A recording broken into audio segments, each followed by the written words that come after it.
तोर चरण बुलाले। फंसे हव झूठ के दुनिया मोला तोर चरण बुलाले। माया मोह के जाल बिछाए मन ला बहुत भरमाले। मोर कोनो नहीं बाबा मोला तोर चरण बुलाले।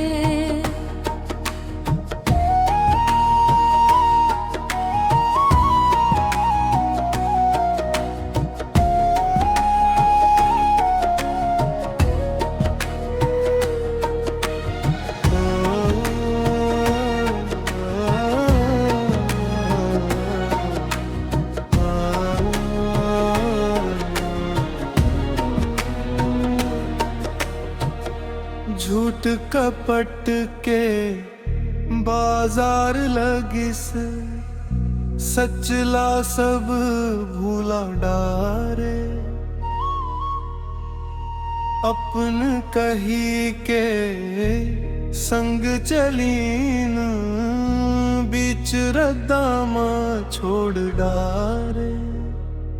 टूट गे मोर आस के डोरी आँखिले अंसू ढर काले। मोर कोनो नहीं है बाबा मोला तोर चरण बुलाले।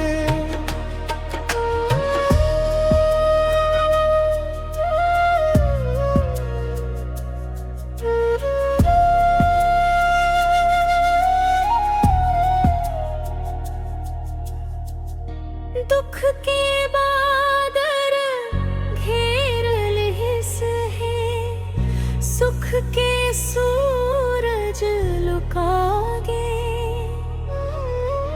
मन के भीतर पीड़ा भारी कोनो मोला समझ ना पागे। सतनाम के जोत जला के अंधियारा मोर भगाले। मोर कोनो नहीं है बाबा मोला तोर चरण बुलाले।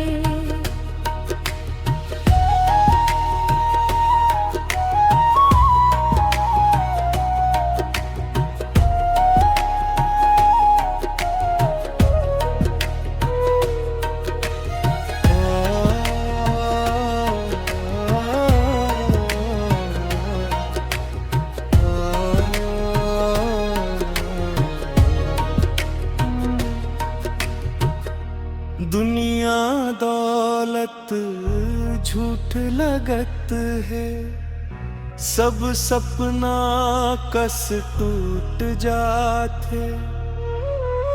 सच्चा सहारा तोर नाव है जैन हर हर दुख ला बांट थे। गिरौदपुरी धाम बुला के चरण धुरी मोला लगवाले।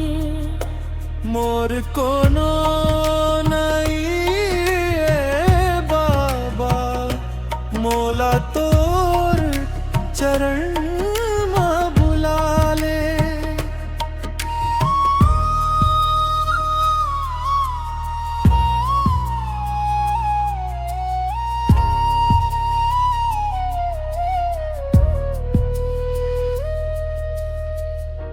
जब ले थक गए हाव जी बर रो रो के रती हा काटे। हे बाबा अब दया करूं तोर शर्मा माथा टेके आखिरी अरदास सुनेव अपन गली में मोला बुला ले मोर कोनो नये बाबा मोला तोर चरणन में बुला ले फंसे हव झूठ के दुनिया में मोला तोर चरण में बुला ले मोर कोनो नये बाबा मोला